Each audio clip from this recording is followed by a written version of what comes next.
Hey guys, it's Sheila. I wanted to come on here today to kind of tell you about my henna mask experience. First things first, I thought I did all my research about henna mask. If you've heard any of my past videos, you know that I've been trying to transition my hair back over to my natural curls, which if you look, it's not going too bad.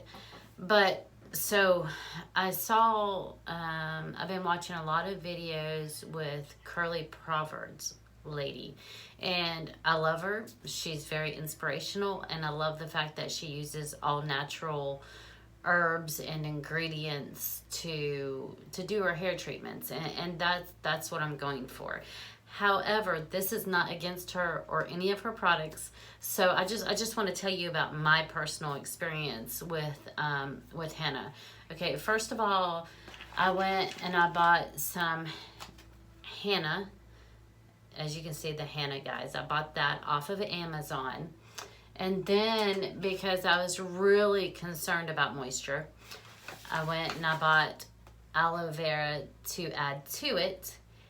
And again, because I was concerned about moisture, I bought, as you can see, this rosemary. And then I bought castor oil. And the reason why I'm showing you these products, because I want you to know that I really did it. And I want to tell you about my experience. This is I knew that it had this major, what do you call it? Major strengthening effect, okay? I also know that it had a drying effect. I had no idea, no clue, the extent of this strengthening effect. So as you can see, my hair is wavy curly on top, and the reason why that is because my hair is extremely damaged. First of all, I was born with natural curly hair. I was born with naturally dry hair, and I was born with low porosity hair, okay? So I put this in other videos, but when I was 28, someone introduced me to the straightener, put it to my hair, and it was the greatest thing that ever happened to me, because I was made fun of like my entire life because of my hair, because it was so big. And when I put that straightener on my hair, that was like the greatest thing that ever happened to me. So 2-3 times a week, I put 400 to 450 degrees on my hair up until approximately 3 months ago. Let's say the first weekend of June. The first weekend in June, I went to color my hair, dye it, because I am about to be 40. And I have little silvers popping up all in here. On my 37th birthday, I was blessed with a silver, well, actually two. I had 2 silver hairs that popped up like this, like a V on top of my head. It was my birthday present from God, just letting me know that my youth is fading. So anyways, I started like around 37. Like I said, I'm about to be 40 next month. So, and today is like August 17th. So you go June to August 17th. So from 37 up till now, I have been coloring my hair regularly. I mean, it started off with every 2 to 3 months. And then the last year, I've been coloring my hair anywhere between 2 and 4 weeks. So between the 450 degree heat and the coloring, my hair has been through the ringer. I have really done a number to my hair. And I just gotta say, I mean, I've got to be the most stupidest woman in the world. I never realized that my dry, frizzy, curly hair, okay, that was low porosity, okay, like I never realized that it would damage it to that extent. So anyways, I did the worst thing possible to my hair by using that hair straightener. And I encourage you guys, I encourage you, if you got the big curly hair, embrace that. I mean, I look back at my pictures of my big curly hair and I go, why didn't I embrace it? Just because people were shocked by it doesn't mean it wasn't beautiful, because it really was extremely beautiful, and it made me who I was. I mean, that's who I was. That's the reason why my husband married me. That's the reason why my husband was attracted to me. You know, and he missed those curls when I started straightening my hair. So 10 years in the straightening, he tells me one day, a few months back, 6 months back, you know, I really miss your long, curly, big, frizzy hair. And I was like, you know what? I miss it too. So here comes the transition. So after videos and all of this, I wish I had someone in my family who had curly big hair like me, so someone could have taught me how to take care of curly hair. But instead, I'm almost 40, and finally, after listening to you curly ladies, I mean anywhere from kinky curly ladies to wave ladies, which I just don't think that's fair. I don't think that you can call yourself curly if you're wavy, because that's just not fair, because it's a whole totally different ball game to be wavy and kinky curly. That you're too far apart. However, I have appreciated watching all the videos, and so I'm going to go on about this henna. This henna, I was so excited about it because if you notice, I'm not for sure if you can see, but my hair at this time is very wavy. The outer layer is very wavy. However, I would love to show you what I got going on underneath. And let's see if you can see that. I have got some major kinks going on under there. Major kinky curly hair underneath. And of course, one of those reasons being is because when I used bleach on my hair, I did not use it on the underneath. So it's just healthier. Plus the outer layer protects the under layer. And so I got a lot of wavy curls going on top. And the underneath is way kinkier curly. So anyways, I tried this henna thing. What I did was I put half a cup of henna in it. I used like a 1/4 cup of aloe vera and a few drops of the rosemary and the castor oil. I mixed it all together in a bowl, right? Like a little clay red bowl. I mixed it all together. After I mixed it all together and it was pudding-like, I put it in my oven, covered it in aluminum foil, put it in my oven, did not turn on my oven. I just put it in there for fermenting purposes. And I left it there overnight until I got off the work next day, because Fridays and Saturdays is when I do my hair treatments. I come home last night and I'm thinking, well, I should wash my hair before I put this henna on it. But then I thought, you know, my hair is so dry and I have a feeling that this, you know, this henna mask is going to probably dry out my hair even more. So I decided to not wash my hair.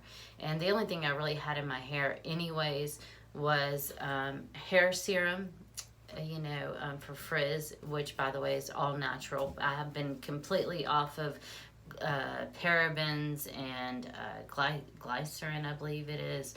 Sulfate free. I've been only using the healthiest products, things that are easy to wash out of your hair. Nothing that's going to prevent absorption of moisture to my hair, okay? Which, by the way, is beautiful. And again, if you're a curly girl YouTuber and you have your own channel, I just want you to know I thank you for all your advice and I appreciate it. So I applied this mixture to my hair. And from my understanding, you're supposed to leave it on for 4 hours. I put it in my hair and I thought, I've been working so hard toward getting my curly hair back. And this has a drastic, drying effect on your hair. So I'm just going to test it out. I'm going to leave it on my hair for 20 minutes. And so I put it all over my hair. I mean, I sectioned my hair here, there, I sectioned my hair into 5 different sections. And some people section, side to side. I section this way, always have, and I applied it to my hair. And after it being in my hair for 5 minutes, I mean, immediately it became stiff as a board. A lot stiffer than Apogee protein treatment, 2-step protein treatment is. A lot stiffer than that. So I got in the shower and I began to wash it out. And as I began to wash this henna mask out of my hair, it was as if the water did not want to penetrate my strands. It was as if, the water was just sitting there on top of the henna mask, okay? Um, so I just continued, I mean, for like 30 minutes putting this in my hair. To explain what the henna mask feels like in your hair is, if you're from the South, okay, which I am not, okay, but I have been living here quite some time.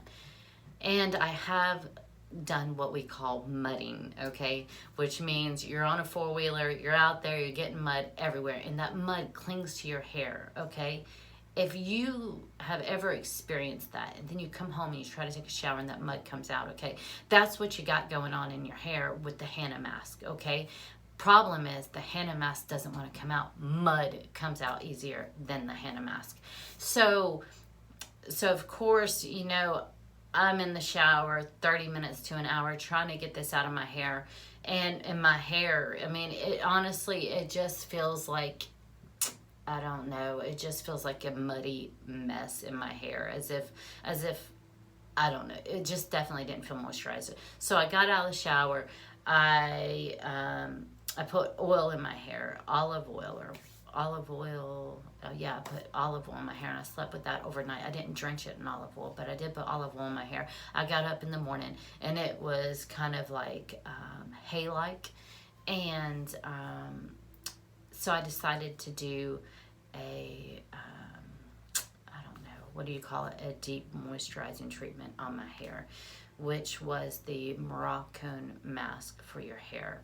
And it's a Moroccan moisture mask for your hair for damaged hair. I wish I had, oh, actually I do, I have it right here. So this is what I used in my hair, okay?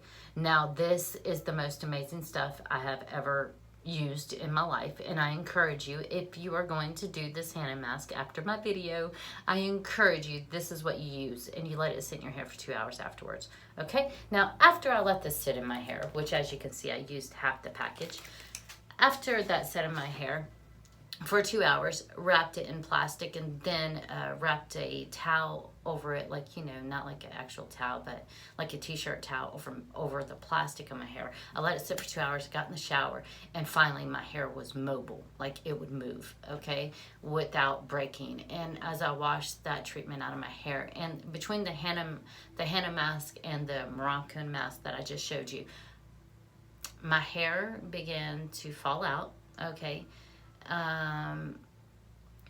Even right now, it's just not, it still feels very straw-like. And I mean, again, I've used oils in my hair, I've used the moisture, I've just done about everything. Now, I know I did something wrong.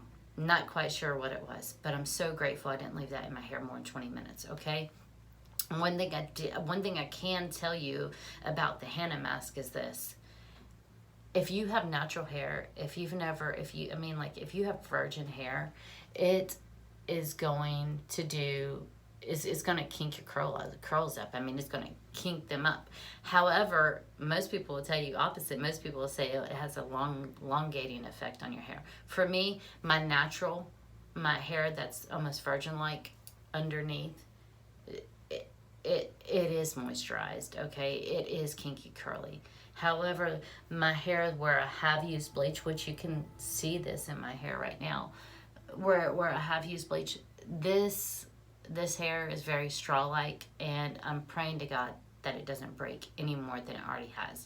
And I'm hoping that as the days go by, it doesn't get worse, that somehow it'll get better. So that's what I want you to know about the henna mask. Use caution. I mean, I do think maybe a teaspoonful in your regular deep conditioner might be what you need to start off with, okay? They did warn me about that, but I thought, you know, I've been treating my hair for 3 months, you know, it'll be okay.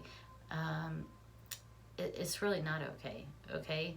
All right, it's not okay. I advise you, if you have colored your hair in the last 3 months, okay, or the last 6 months, don't use the henna mask. Use a tea, okay, and immediately get it out of your hair, okay? If it's been over a year, if you have, you know, a good 10 to 12 inches of just, you know, virgin hair on your head, then a henna mask might be great for you. But It is not. For those who have ever used highlighters in their hair, ammonia, any dyes in your hair that would lighten your natural color, don't use this. Don't use the Henna mask. Maybe in your, like I said, your deep conditioner. Just take my advice. Don't use it. Okay. There's, again, you can use Henna. Just don't use the mask. Okay. I don't know how the tea works, but this right here, don't do it. Don't do it. Okay. Just don't do it. And I'm only telling you that because I think it's worth the advice. I think you should know. Everyone should know, okay, before you fall into that and end up, just having a traumatic hair loss, hair breakage, okay? Just don't do it. Okay, thanks for listening, and I hope that somehow I have saved your hair. Okay, I'll talk to you guys later.